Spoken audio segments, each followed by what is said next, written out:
জন্য আমি আল্লাহ রব্বুল আলামিন 5 ওয়াক্তের নামাজকে ফরজ করে দিলাম।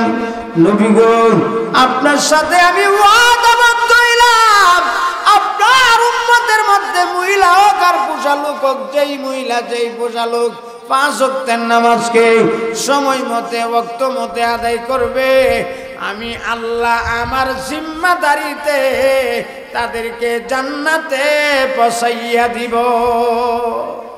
নবী গো, যারা নামাজ পড়বে না, যারা নামাজের প্রতি খেয়াল রাখবে না, নামাজের প্রতি যত্নবান হবে না, তাদের প্রতি আমার কোনো জিম্মাদারি নাই, তাদের প্রতি আমার কোনো দায়িত্ব নাই।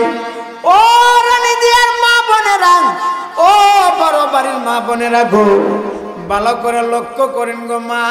মাগো, যেই নামাজ পড়লে আমার রব্বুল আলামিন জান্নাতের কি হয়ে যাবে, জিম্মাদার হয়ে যাবে, জান্নাতে পৌঁছাইবার জিম্মাদার হয়ে যাবে, এই নামাজ আমরা কিভাবে গোমা সাইরা দিলাম।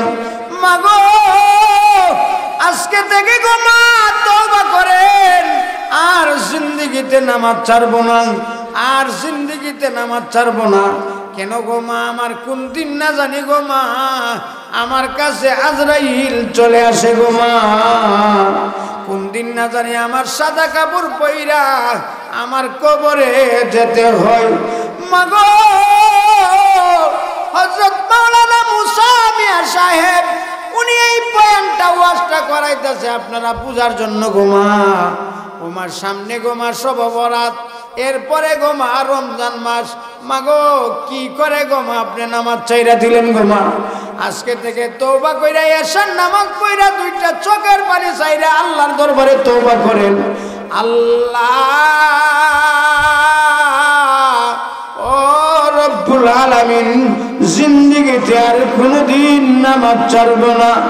মাগো, আমারে দাওয়াত করার পরে আমি বলছি, আমি মা বোনদের ব্যাপারে কিছু কথাবার্তা বলবো।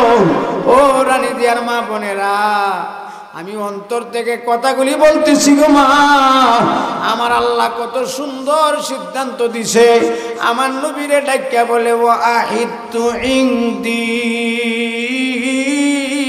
আহাদান, ও নবী গো, আপনার সাথে আমি ওয়াদাবদ্ধ হইলাম, আমার যে সমস্ত বান্দা বান্দি নিজ দায়িত্বে সময় মতে 5 ওয়াক্তের নামাজ পড়বে, আমি আল্লাহ আমার জিম্মাদারিতে আমি জান্নাতে পৌঁছাইয়া দিব। ওয়ামাল্লামি হাফিজ আলাইহিন্না ফালা আহদা লাহু ইনদি।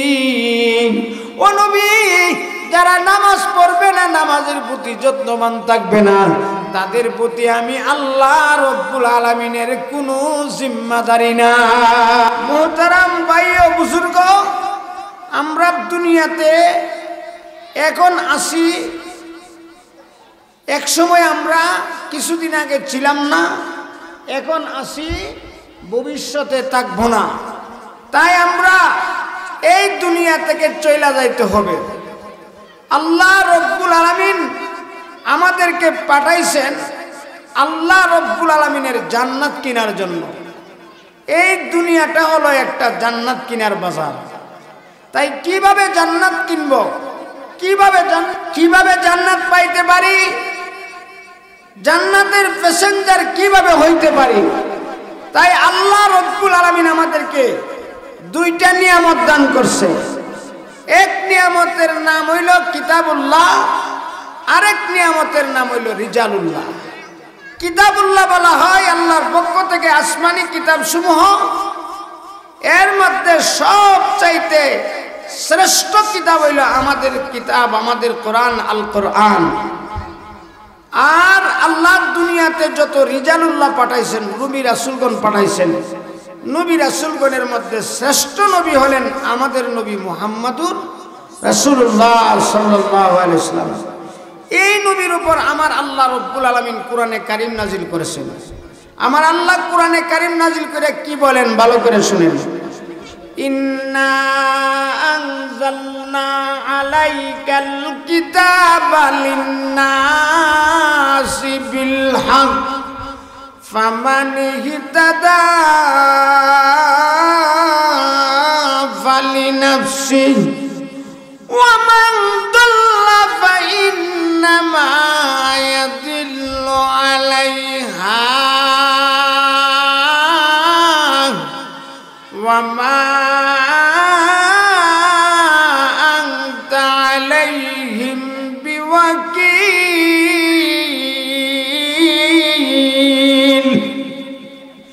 আল্লাহ রব্বুল আলামিন বলেন, হে নবী, নিঃসন্দেহে আমি আল্লাহ রব্বুল আলামিন আপনার উপর কোরআনে কারীম নাজিল করলাম।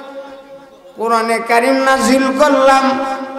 নবী গো, আমি কেন কোরআনে কারীম নাজিল করলাম? ও নবী, মানুষের কল্যাণ এবং মঙ্গলার্থে যারা আমার কোরআনের আদেশ মানবে, আমার কোরআনে কারীমের তেলাওয়াত শিক্ষা করবে, আমার কোরআন মোতাবেক দুনিয়ার জীবন যাপন করবে, তারা যেন নিজের উপকার নিজে করল। ওয়া মান দাল্লা ফাইন্নামা ইয়াদিল্লু আলাইহা। ও নবী, যারা আপনার মতন বিশ্ব নবী পেয়েও আপনাকে কদর করলো না, আপনার বিদা আপনার রীতি কানুন অনুযায়ী জীবন যাপন করলো না, কোরআনকে মানলো না, তারা যেন তাদের নিজের ক্ষতি নিজে করলো। নবী গো, আপনাকে আমি তত্ত্বাবধায়ক হিসাবে দুনিয়াতে পাঠাই না। আপনার কাজ হইল কোরআনের মশাল জ্বালাইয়া দেন, কোরআনের বিধান মানুষের কাছে জানাইয়া দেন। যারা মানবে তাদের লাভ হবে, আর যারা মানবে না তাদের ক্ষতি হইয়া যাইবে। এই কারণে আমার আল্লাহ রব্বুল আলামিন কোরআনে কারীমের মধ্যে ৬৬৬৬টা আয়াত নাজিল করছে। মাত্র ৫০০ আয়াতের মধ্যে বিধান দিছে। বাকি সকল ৬১৬৬টা আয়াতের মধ্যে আমার আল্লাহ ওয়াজ করছেন। কন্যা সুবহানাল্লাহ। কি করছেন? ওয়াজ করছেন। কম আয়াতে বিধান নাজিল করছে আর বেশি আয়াতে ওয়াজ করছে। এই কারণে ওয়াজ করার দরকার আছে কিনা নাই? সারা পৃথিবীর নবী রাসূলগণকে আমার আল্লাহ উম্মতের ধারে ধারে কাছে কাছে দ্বীনের দাওয়াত দেওয়ার জন্য, ওয়াজ করার জন্য বলেছেন। আমার নবীকে আমার আল্লাহ বলেন, ওয়াযাক্কির ফাইন্নাজ যিকরা তানফাউল মুমিনিন। আবার অন্য এক আয়াতের মধ্যে আছেন, ফাযাক্কির ইন্নামা আনতা মুযাক্কির, ফাযাক্কির ইন্নামা আনতা মুযাক্কির লাস্তা আলাইহিম বিমুসাইতির।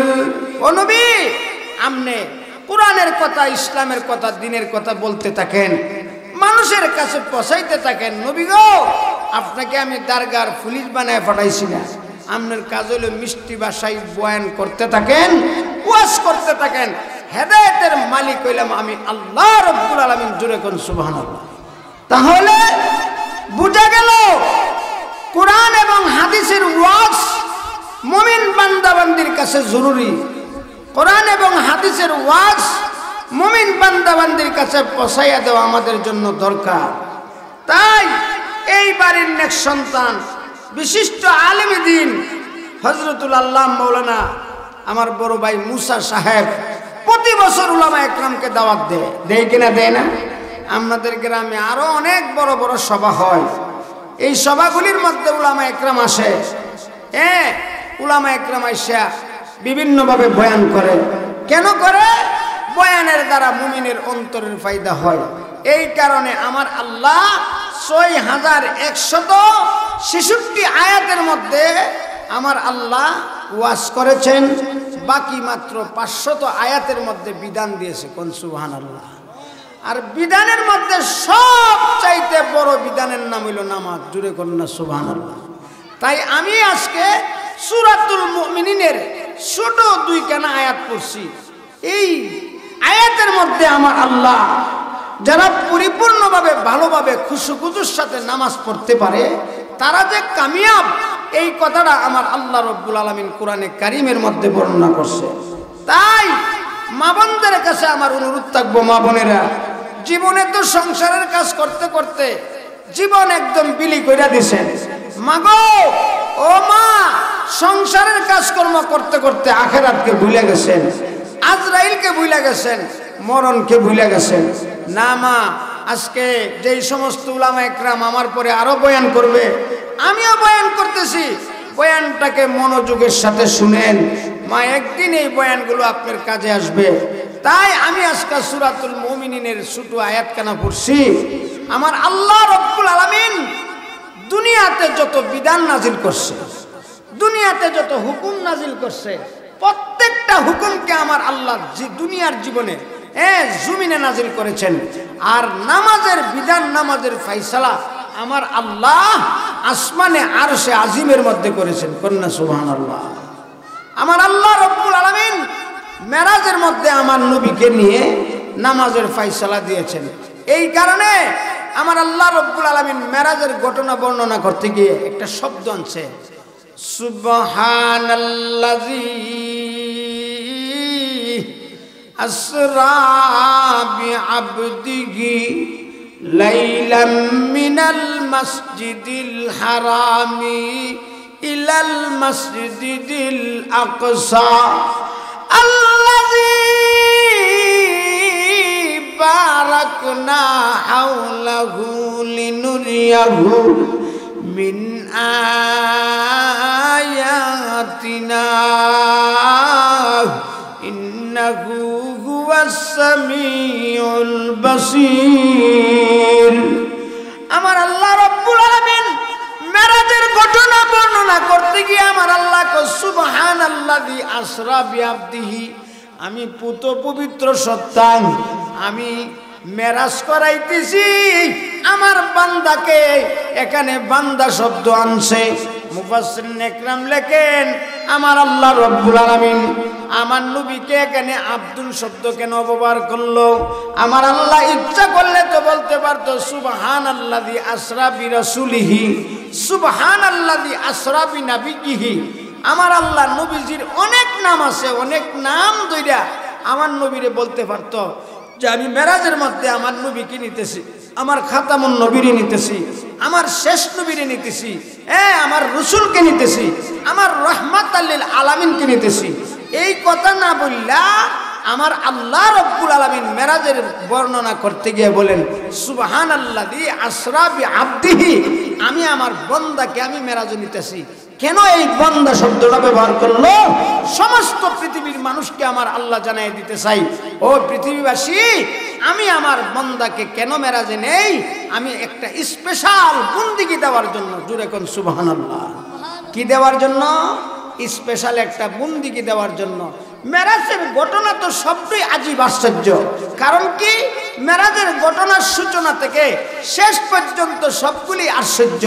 তাই আমার আল্লাহ সুবহান শব্দ ব্যবহার কইরা দুনিয়ার মানুষকে জানাই দিছে, ও দুনিয়ার মানুষ, তোমাদের পক্ষে যেটা অসম্ভব, তোমাদের পক্ষে, তোমাদের কাছে যেটা অসম্ভব, আমি আল্লাহর কাছে এটা সম্ভব। তোমাদের কাছে যেটা সম্ভব হয় না, এটা আমি আল্লাহর কাছে সম্ভব। কেন? আমি সমস্ত জিনিস থেকে পবিত্র, আমি সমস্ত অক্ষমতা থেকে পবিত্র, আমি সমস্ত পর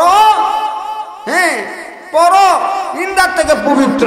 আমার আল্লাহ রব্বুল আলামিন সুবহান শব্দ ব্যবহার করিয়া দুনিয়ার মানুষকে জানাই দিছে, দুনিয়ার মানুষ, তোমরা তোমাদের মস্তিষ্কে যা না খুলাই, তোমাদের মস্তিষ্কে যার হিসাব না ঢুকে, আমি আল্লাহর পক্ষে এটা কোনো অসম্ভবের কিছু নেই। ঠিক না বেটি?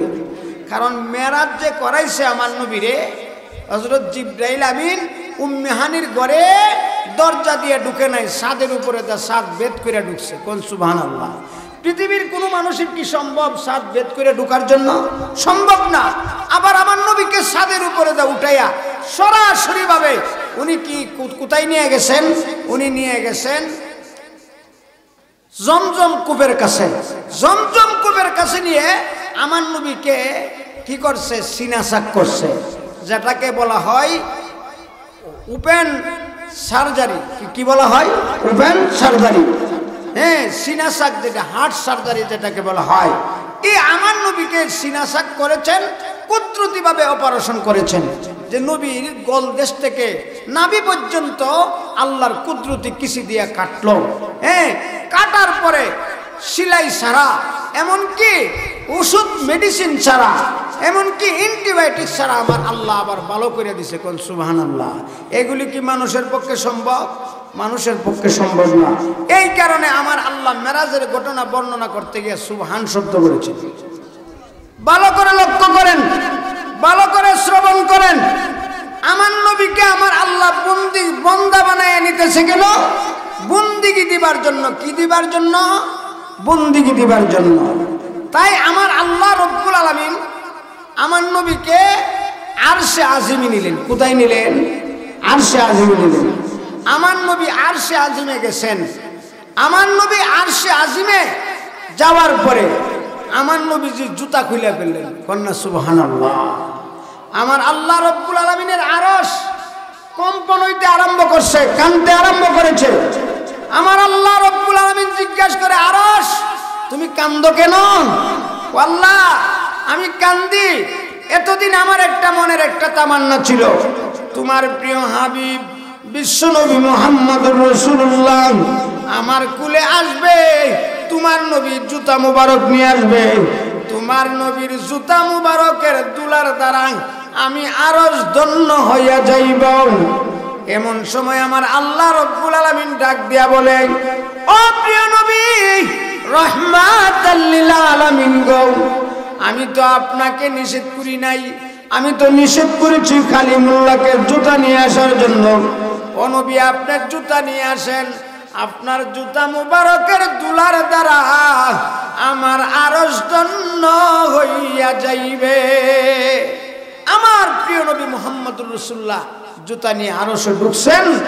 এমন সময় দেওবন্দের মুফতি আজম আল্লামা মুফতি সুফি রহমাতুল্লাহ লেখেন, আমার নবী আরশে আজিমের মধ্যে আমার আল্লাহর কাছে কিছু হাদিয়া নিয়ে গেছেন। কি নিয়ে গেছেন? হাদিয়া নিয়ে গেছেন। এবং আল্লাহ পাককে দেখার সঙ্গে সঙ্গে আমার নবী সেজদায় লুটে পড়েছেন। সেজদায় লুটার সাথে সাথে আমার আল্লাহ রব্বুল আলামিন উম্মতে মুহাম্মাদির জন্য 50 ওয়াক্তের নামাজ হাদিয়া দিয়েছেন। কন্যা সুবহানাল্লাহ। কত ওয়াক্তের নামাজ? 50 ওয়াক্তের নামাজ। এবং আমার নবীজি আমার আল্লাহর জন্য কি হাদিয়া নিল? সবাই পড়েন, আত্তাহিয়াতু লিল্লাহি ওয়াসসালাওয়াতু ওয়াত-তাইয়্যিবাত। আমার নবী বলেন, ও পরওয়ারদিগারে আলম, আমার মৌখিক ইবাদত, আমার শারীরিক ইবাদত, আমার মালি ইবাদত, এই ইবাদতগুলি আপনার সঙ্গে আপনার জন্য নিয়ে আসলাম। আমার আল্লাহর সাথে সাথে 3 প্রকার ইবাদতরে আল্লাহ কবুল করে ডাক দেয়, আসসালামু আলাইকা আইয়ুহান নাবিয়্যু ওয়া রাহমাতুল্লাহি ওয়া বারাকাতুহু। ও নবী আপনি আমার জন্য 3 ধরনের ইবাদত নিয়ে আসছেন, মৌখিক ইবাদত, শারীরিক ইবাদত এবং সম্পদের ইবাদত। এই 3 ইবাদত, মালি ইবাদত নিয়ে আসছেন। নবী গো, আমি আল্লাহ আপনারে 3টা জিনিস দান করলাম। প্রথম নম্বর, আমার পক্ষ থেকে আপনি সালাম গ্রহণ করেন, আসসালামু আলাইকা আইয়ুহান নাবিয়্যু ওয়া রাহমাতুল্লাহি ওয়া বারাকাতুহু। ও থেকে আপনি সালাম গ্রহণ করেন এবং আমার পক্ষ থেকে রহমত গ্রহণ করেন, আমার পক্ষ থেকে বরকত গ্রহণ করেন। কন্যা সুবহানাল্লাহ। নবী দিল 3 ইবাদত, নবীরও আমার আল্লাহ দিছে 3টা জিনিস। কিতা? প্রথম নম্বর আল্লাহর পক্ষ থেকে সালাম, দ্বিতীয় নম্বর আল্লাহর পক্ষ থেকে রহমত, তৃতীয় নম্বর আল্লাহর পক্ষ থেকে বরকত। জোরে কোন সুবহানাল্লাহ। নবীও এই 3 জিনিস পায়া খুশি হয়ে কয়, আসসালামু আলাইনা ওয়া আলা ইবাদিল্লাহিস সালিহিন। ও পরওয়ারদিগারে আলম, তোমার পক্ষ থেকে সালাম, তোমার পক্ষ থেকে রহমত, তোমার পক্ষ থেকে বরকত, এটা আমি একা গ্রহণ করব না। তোমার এই সমস্ত সালাম, রহমত, বরকত আমি সকল নেককার বান্দা বান্দীদের পক্ষ থেকে আমি নবী গ্রহণ করলাম। কন্যা সুবহানাল্লাহ। এই সালাম গ্রহণ এবং রহমত বরকত পাইয়া আমার নবী 50 ওয়াক্তের নামাজ লইয়া আসতেছে দুনিয়াতে। এমন সময় ষষ্ঠ আসমানে মুসা আলাইহিস সালামের সাথে সাক্ষাৎ হইল। মুসা আলাইহিস সালামের সাথে সাক্ষাৎ হওয়ার পর মুসা আলাইহিস সালাম ডাক দিয়ে বলে, নবী গো, আপনাকে দেখা যাচ্ছে বড় খুশি, বিষয়টা কি? আপনার উম্মতকে আমার আল্লাহ কি দিল? নবীকে 50 ওয়াক্তের নামাজ। মুসা আলাইহিস সালাম ডাক দিয়ে বলেন, আমি বনি ইসরাইলে 2-3 ওয়াক্তের নামাজ ওই লাঠিটা বাইরেও পড়াইতে পারি না। আপনার উম্মত হইল দুর্বল, কিভাবে 50 ওয়াক্তের নামাজ তারা পড়বে? 50 ওয়াক্তের নামাজ কিভাবে পড়বে? এটা সম্ভব হবে না। আপনি আল্লাহর দরবার থেকে কিছু কমায় আনেন। আমার নবী গেলেন, 5 বার কমাইলেন। কতবার কমাইলেন? 5 বার। আবার আসলেন, আবার মুসা নবী বলবে এখনো পারবে না, আবার যান।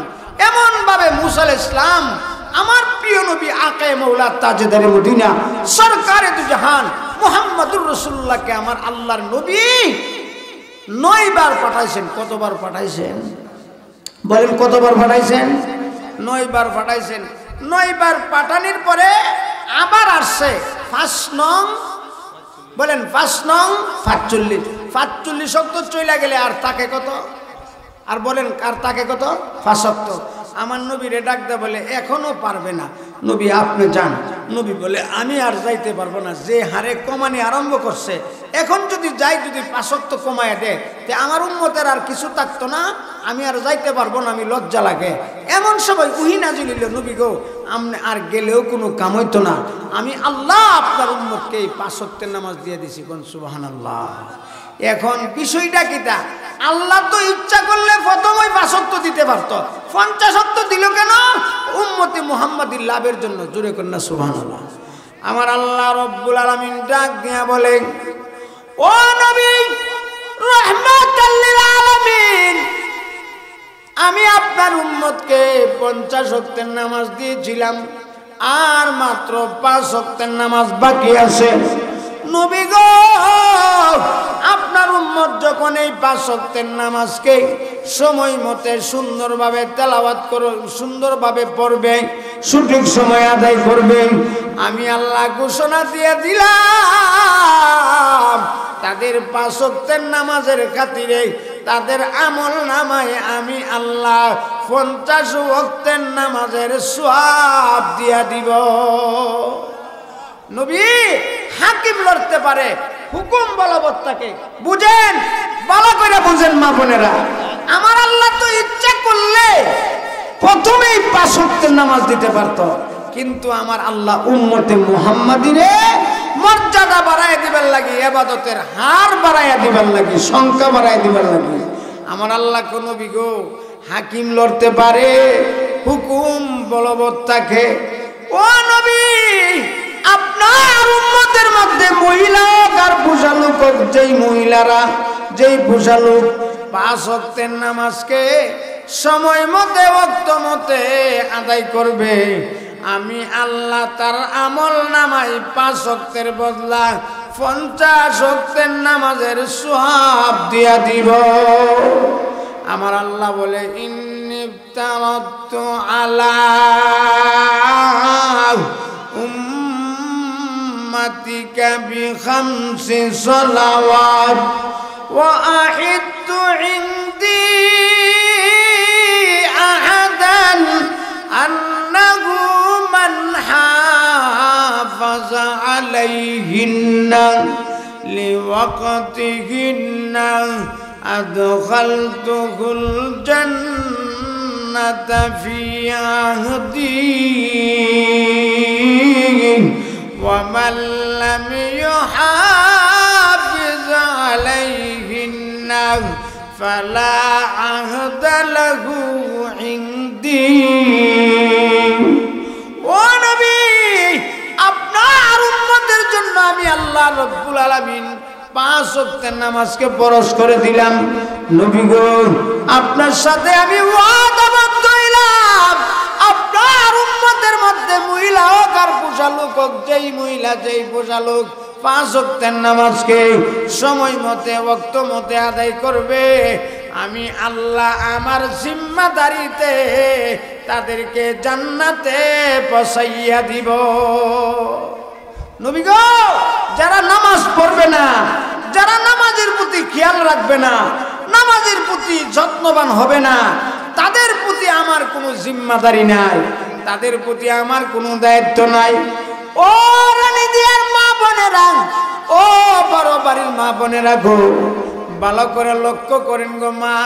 মাগো, যেই নামাজ পড়লেই আমার রব্বুল আলামিন জান্নাতের কি হয়ে যাবে? জিম্মাদার হয়ে যাবে, জান্নাতে বসাইবার জিম্মাদার হয়ে যাইবে। এই নামাজ আমরা কিভাবে গোমা সাইরা দিলাম?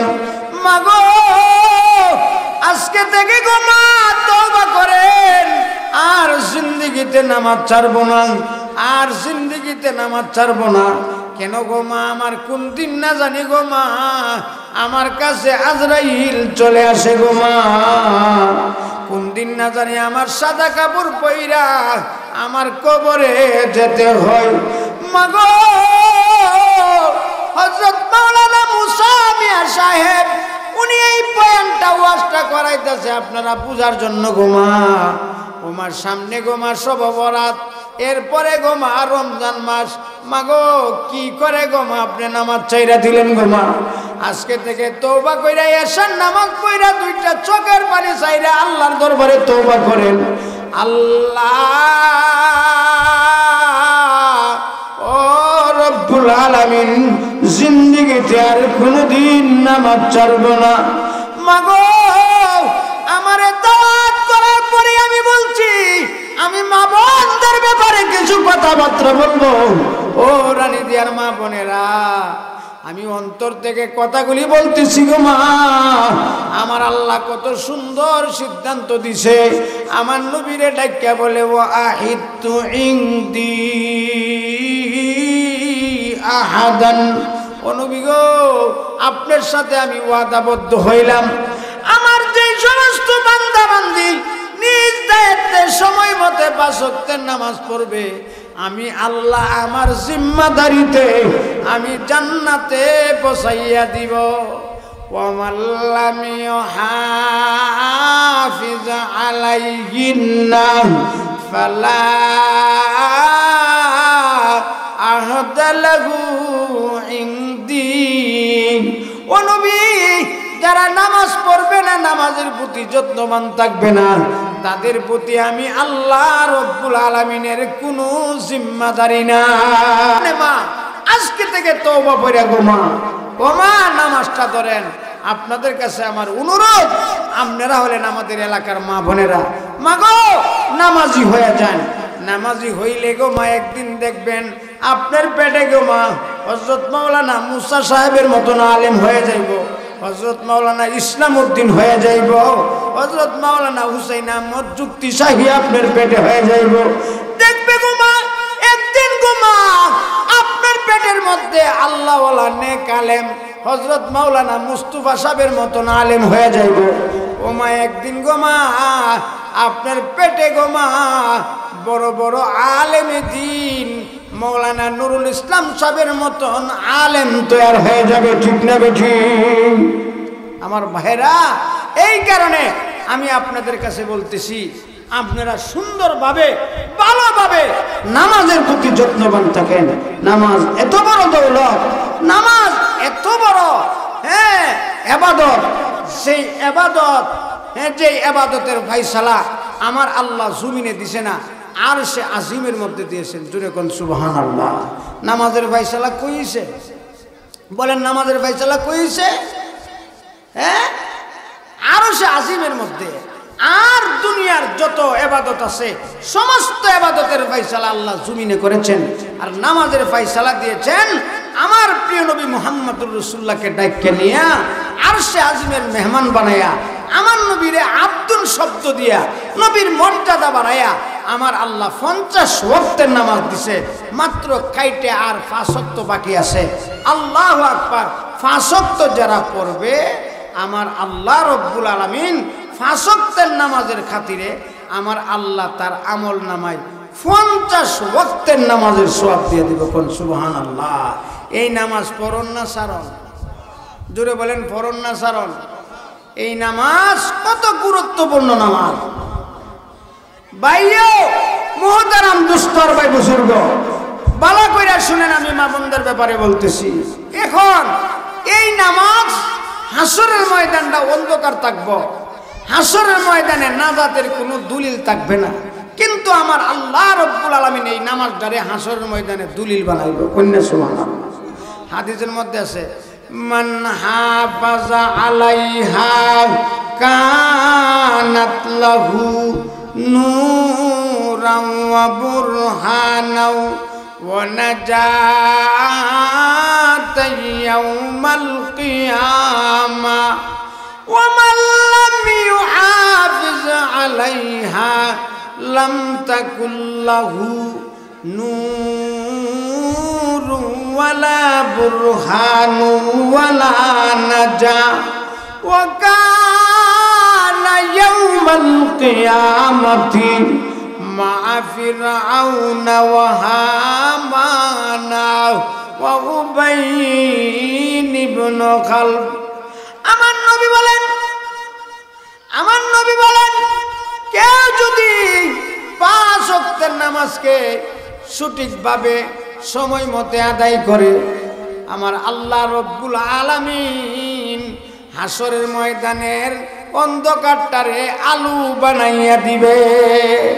হাসরের ময়দানের অন্ধকারকে কি বানাইয়া দিব? আলো বানাইয়া দিব। এবং হাসরের ময়দানের তার নামাজটারে তার নাজাতের দলিল বানাইয়া দিব। কোন সুবহানাল্লাহ। আপনারা বুঝে থাকলে বলেন, এই জায়গাটা কার? এখন এই জায়গাটা একজন মালিক আছে না? মালিক আছে নি? এই মালিকের নাম কি? হাজী ইসমাইল সাহেব বা মুস্তফা সাহেব বা উনার ছেলে মাওলানা মুসা সাহেব।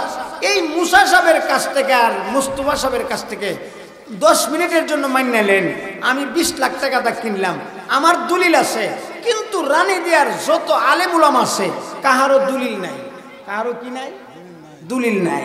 রানী দিয়ার মধ্যে আলেম উলামা আছে না? হ্যাঁ, অনেক উলামা একরাম আছে, কেউরও দলিল নাই। দলিলটা কার নামে? আমার নামে। আচ্ছা, রানী দিয়ার মানুষ সব আলেম উলামা মিললে যদি চেষ্টা করে দলিল আমার নামে, জায়গা পামো কেটা? জায়গা কে পাইব? আমি পাইব। কেন? আমার নামে দলিল আছে।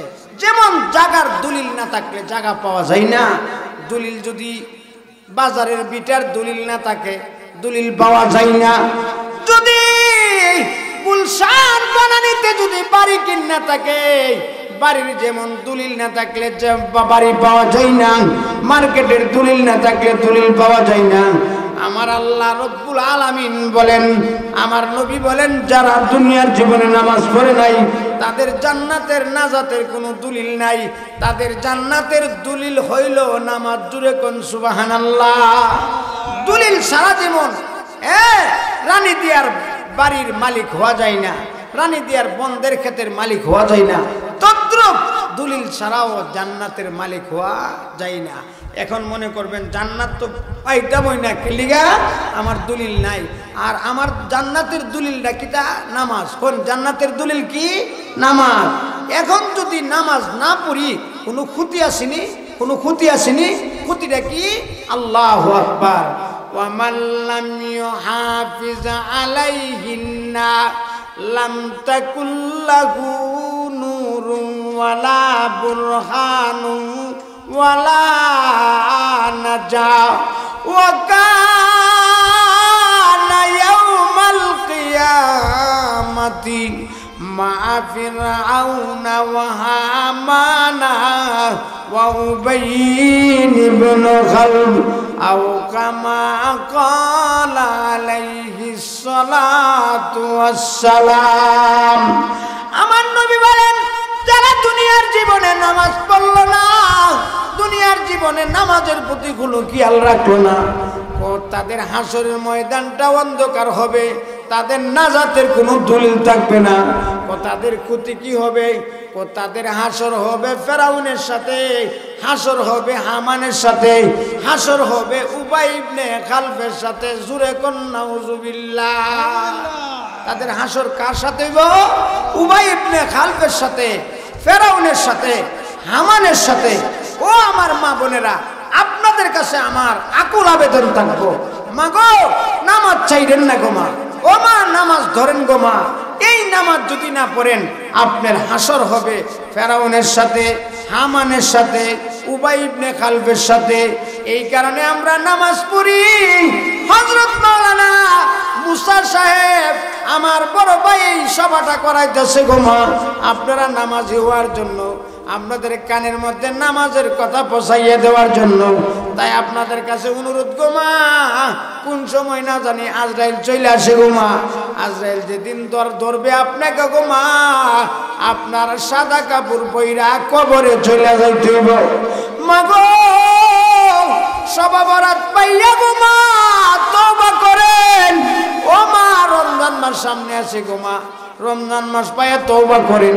যা নামাজগুলি পিছনে চইলা গেছে কাজা করেন গো মা, বেশি বেশি কইরা নামাজ পড়তে থাকেন। মা গো ও মা টাচ মোবাইল বন্ধ করেন গো মা, টাচ মোবাইল বন্ধ করেন গো মা। মা টাচ মোবাইল আপনার কবরে যাইবে না, টিভি আপনার কবরে যাইবে না, আপনার কবরে যাইব নামাজ, আপনার কবরে যাইব আল্লাহর কোরআন। জোরে কোন সুবহানাল্লাহ। টাচ মোবাইল কবরে যাইতো না এবং নামাজ কবরে যাবে। এই কারণে আমি আমার রানী দিয়া এবং যাদের কানে মাইকের আওয়াজ পৌঁছতে সকলের কাছে আমার আবদার রইল, আজকে থেকে এই মাসটা হইল আমাদের শবে বরাতের চাঁদ। এই মাস, এই মাসের নাম হলো শাবান মাস। শাবান মাসের 14 তারিখের 15 তারিখে দিবাগত রাত্রে কি আমাদের লাইলাতুল বরাত, আমরা যাকে বলি শব বরাত। এই শব বরাতের রাত্রে কান্নাকাটি করেন, আল্লাহ জীবনে যা নামাজ ছাড়লাম আর এক ওয়াক্তের নামাজও ছাড়তাম না।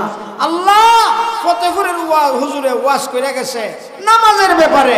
নামাজ বলে জান্নাতের দলিল হবে, নামাজ বলে হাসরের ময়দানে জান্নাতের প্রমাণ হবে। ও আল্লাহ জিন্দেগিতে যা ভুল করছি সব ভুল করলাম, আর জীবনে নামাজ ছাড়বো না। এইভাবে চোখের পানি ছাড়েন মাগো, চোখের পানি চাইরা চাইরা গোমা কান্নাকাটি করেন আর মাগো তওবা করেন গোমা। হাদিসের মধ্যে আসেন যদি গোমা কান্না না আসে গোমা, ও মা কান্নার বাপ ধরেন, কান্নার বাপ ধইরা যদি একটু চোখের পানি আল্লাহর দরবারে ছাড়তে পারেন।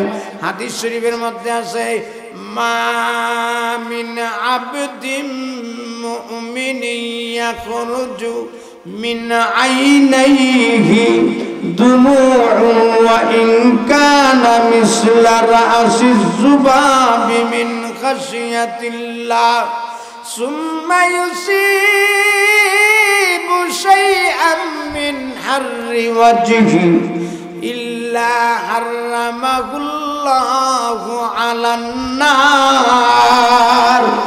কোন মুমিন বান্দা বান্দি যদি আল্লাহরে বই কইরা কান্দে আর তার চোখ দিয়া 1 কেজি পানি লাগতো না, আধা কেজি পানি লাগতো না, 250 গ্রাম পানি লাগতো না, একটু মশার পর পরিমাণ চোখ দিয়া যদি পানি আসে, আমার আল্লাহ বলে ওই বান্দা বান্দির জন্য আমি আল্লাহ জাহান্নামের আগুনকে হারাম করে দেই। জোরে কোন সুবহানাল্লাহ। এই কারণে বেশি বেশি করে তওবা করেন। মাগো আজকে থেকে আপনাদের কাছে আমার অনুরোধ রইল, মা নামাজ ছাড়বেন না গো মা, নামাজ অনেক বড় দৌলত। হাদিস শরীফের মধ্যে আছে আউয়ালু মা ইউহাসাবু বিহিল আবদু ইয়াউমাল কিয়ামাতি as-সালাহ। হাসরের ময়দান যখন কায়েম হয়ে যাবে, ওই দিন যেই দিন আধা দুপুরে মাথা সূর্য থাকবে, ও মা গো যেই দিন বাবা তার সন্তানকে চিনবে না, মা তার মেয়েরে চিনবে না, পিসাব তার মুরিদরে চিনত না, নেতা তার প্রজারে, রাজা তার প্রজারে চিনবে না, বায়ে তার বাইরে চিনবে না, বইনে তার বইনেরে চিনবে না। ও মা গো ওই দিন হাসরের ময়দানে সর্বপ্রথম যে হিসাবটা লওয়া হবে এটা হইল নামাজের হিসাব। নামাজের হিসাব না দেওয়া পর্যন্ত একটা চুল পরিমাণ কদম সামনে অগ্রসর হওয়ার জন্য মহান রব্বুল আলামিন দিবে না। এই কারণে আমরা রাজিনী ভাই 5 ওয়াক্তের নামাজ পড়তে, 5 ওয়াক্তের নামাজ আমরা পড়বো। আপনারা বুঝে থাকলে বলেন নামাজ কত ওয়াক্ত? বলেন সবাই বলেন নামাজ কত ওয়াক্ত? 5 ওয়াক্ত। 5 ওয়াক্তের মধ্যে ফজরের নামাজ কত রাকাত? 4 রাকাত। 2 রাকাত সুন্নত, 2 রাকাত ফরজ। আমার নবী বলেন মাগো কি সুন্দর করে জান্নাত জাহান্নামের মুক্তি এই নামাজের মধ্যে রাখছে। আপনারা বালা করে শুনেন, ফজরের নামাজ 4 রাকাত, 2 রাকাত সুন্নত পইরা যেই মহিলা যে পুষালুক 2 রাকাত ফরজ নামাজ আদায় করবে, আমার আল্লাহ রাত্র এবং দিনে যত গুনাহ আছে সব মাফ করে দেবে। তাইলে যাদের গুনাহ মাফ হয়ে যাবে তাদের জায়গা কই? আপনারা হযরত মাওলানা মুসা সাহেবকে জিজ্ঞেস করেন যে ও মিয়া মুসা মিয়া, হ্যাঁ ফতেপুরের হুজুরে কি বলল যে যাদের সব গুনাহ মাফ তাদের জায়গা বলে জান্নাতে, নামাজ পড়লে কি সব গুনাহ মাফ হয়ে যায়? হযরত মাওলানা মুসা সাহেব উনি উত্তর দিব, হ্যাঁ নামাজের মধ্যে ইস্তেগফার আছে, ইস্তেগফারের দ্বারা সুগীরা কুবীরা সব গুনাহ মাফ হয়ে যাবে। যাদের সব গুনাহ মাফ হয়ে গেল তাদের জায়গা হলো কই? জান্নাতে। আচ্ছা জান্নাত কতটা? কন্যা জান্নাত কতটা? 8টা। জান্নাত কতটা? 8টা। জোহরের ফরজ নামাজ কত রাকাত? 4 রাকাত। আসরের ফরজ নামাজ কত রাকাত? 4 রাকাত। 4 আর 4 8 রাকাত। আমার নবী বলেন যেই মহিলা যেই পুষালো জোহরের 4 রাকাত ফরজ নামাজ আদায় করলো, আসরের 4 রাকাত ফরজ নামাজ আদায় করলো, মোট 8 রাকাত নামাজ। এই 8 রাকাত নামাজের খাতিরে আমার আল্লাহ 8টা জান্নাতের দরজা চিরদিনের জন্য খুলে দিব। কোন সুবহানাল্লাহ। আচ্ছা যাদের জন্য জান্নাতের দরজা খোলা হইল তাদের জন্য জাহান্নামের দরজা কি খোলা থাকুক না বন্ধ করবেন? বন্ধ করবেন। বন্ধ যে করবেন নামাজ পইরা না সাইরা? নামাজ পইরা। আল্লাহু আকবার। মাগরিবের 3 রাকাত। মাগরিবের কত রাকাত নামাজ? 3 রাকাত নামাজ। জাহান্নাম কতটা কোন তো? 7টা। জাহান্নাম কতটা? 7টা। নামাজ আর বাকি রয়েছে কত রাকাত? 7 রাকাত। মাগরিবের 3 রাকাত, এশার 4 রাকাত। আমার নবী বলেন যেই মহিলা যেই পুষালুক মাগরিবের 3 রাকাত ফরজ নামাজ আদায় করলো, এশার 4 রাকাত ফরজ নামাজ আদায় করলো, মোট 7 রাকাত নামাজ। ওই 7 রাকাত নামাজের খাতিরে আমার আল্লাহ 7টা জাহান্নামের দরজা চিরদিনের জন্য বন্ধ করে দেব। কোন সুবহানাল্লাহ। এই কারণে আমি সূরাতুল মুমিনিনের আয়াত পড়ছি, কাদ আফলাহাল মুমিনুন আল্লাযীনা হুম ফি সালাতিহিম খাশিউন। নিঃসন্দেহে ওই সমস্ত মুমিনগণ সফল কাম যারা খুশু খুজুর সাথে নামাজ আদায় করছে। কেন? নামাজের দ্বারা গুনাহ মাফ হয়ে যায়, নামাজের দ্বারা জান্নাতের দরজা খোলা হয়ে যায়, নামাজের দ্বারা আমার আল্লাহ চিরদিনের জন্য জাহান্নামকে বন্ধ করিয়া দে। কন্যা সুবহানাল্লাহ।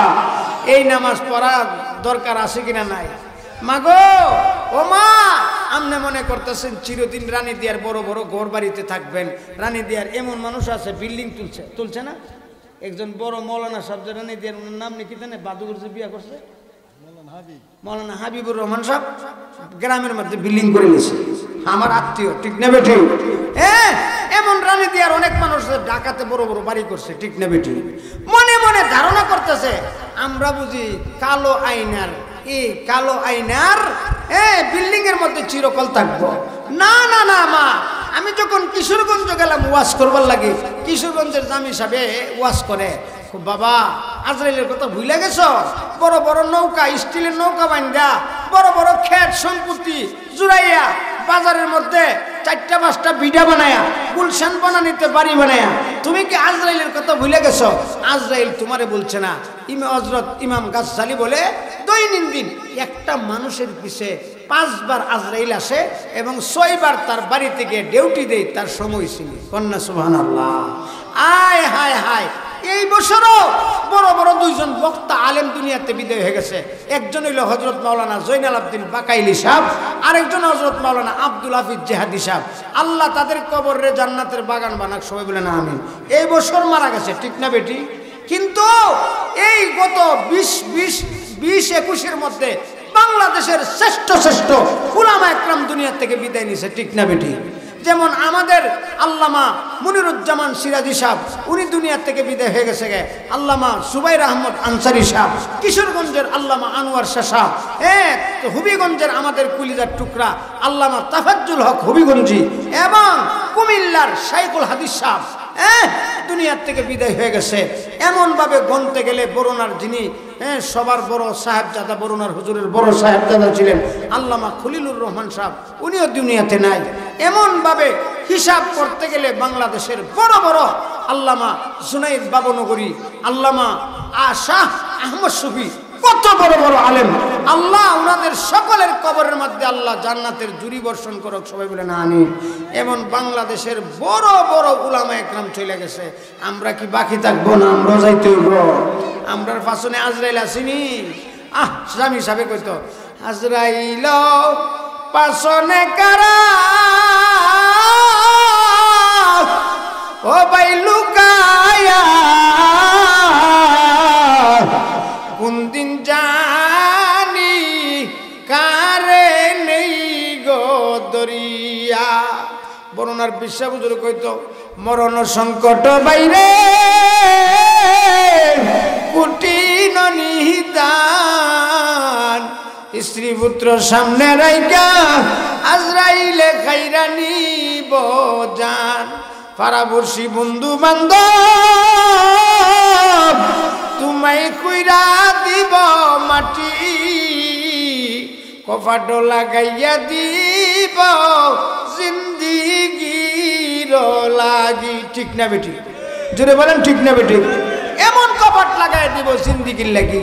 মাগো ও মা, আপনার 50 খানি কেত আপনার সাথে যাইতো না। ও ভাই গো, স্টিলের নৌকা আপনার সাথে যাইতো না। আপনার উরুয়ালের বাজারের বিটা কোটি টাকার মাল আপনার সাথে যাইতো না। ভাই গো ভাই, আপনি হিসাব করেন আপনার একদিন গরম পানি দিয়া গোসল করাইব। ঠিক না বেটি? জোরে বলেন। মাগো কেন গো নামাজ পড়ো না? এই সংসার রাইকা একদিন কবরে যাইতেইব, আপনার একদিন পানি দিয়া গোসল করাইব।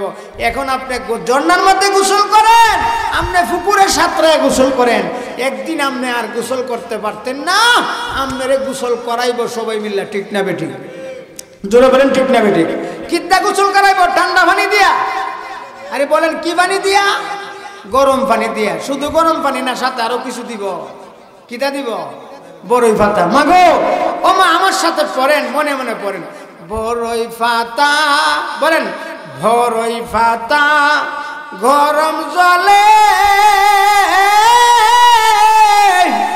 শুয়াইয়া মশারির তলে, গোসল করাইয়া দিব জনমের লাগিয়া। ঠিক না বেটি? জনমের লাগিয়ে আপনার এমন একটা গোসল করাই দিব গো মা। আপনার বাবার বাড়িতে আপনার একদিন গোসল করাইছিল সবাই মিল্লা, বাবিয়ারা মিল্লা আপনার গোসল করাই আপনার হাতের মধ্যে মিন্দি দিয়ে একটা লাল শাড়ি পরাইছিল। মাগো বড়ই পাতা দিয়া যেই দিন আপনার গোসল করাইব গো মা, মা আপনারে আর ওই দিন আর আপনারে লাল শাড়ি পরাইতো না। ওই দিনের শাড়িটা নতুন একটা শাড়ি আনবো উরুয়াল বাজার থেকে। শাড়িটার রং কেমন হইব? আরে জোরে বলেন কেমন রং? সাদা রং। সবাই পান সাদা শাড়ি পরাইয়া কাঁধে লইয়া চারজনে পুরীতে দাফন রে তোমায় নিবে বাড়ির নামা গুরুস্থানে। আইসো একা যাইবা একা, সঙ্গে কেহ যাবে না, 2-4 দিন কেঁদে শোবে আর তো স্মরণ করবে না। মাগো আমাদের আর কেউ স্মরণ করবে না। এই কারণে জামাতেরও সময় গেছে গা, আমি আর লম্বা করছি না। আজকে থেকে 5 ওয়াক্তের নামাজ পড়েন, আজকে থেকে নিয়ত করেন যে আমি শবে বরাতে বেশি করে কান্নাকাটি করুন, তওবা করুন। আজকে থেকে নামাজ ধরেন, পুরাটা রমজান মাস কোরআনে কারীম তেলাওয়াত করেন আর বেশি বেশি করে নামাজ পড়েন। আমার ভাই হযরত মাওলানা মুসা মিয়া সাহেব, উনি বড় অক্লান্ত পরিশ্রম করে সভাটা করতেছে। আল্লাহ যেন এই সবারে কামিয়াব করেন। ওনার আম্মা তো নাই, ওনার আম্মা আছে, আল্লাহ ওনার আম্মার হায়াত বাড়ায় দেখ।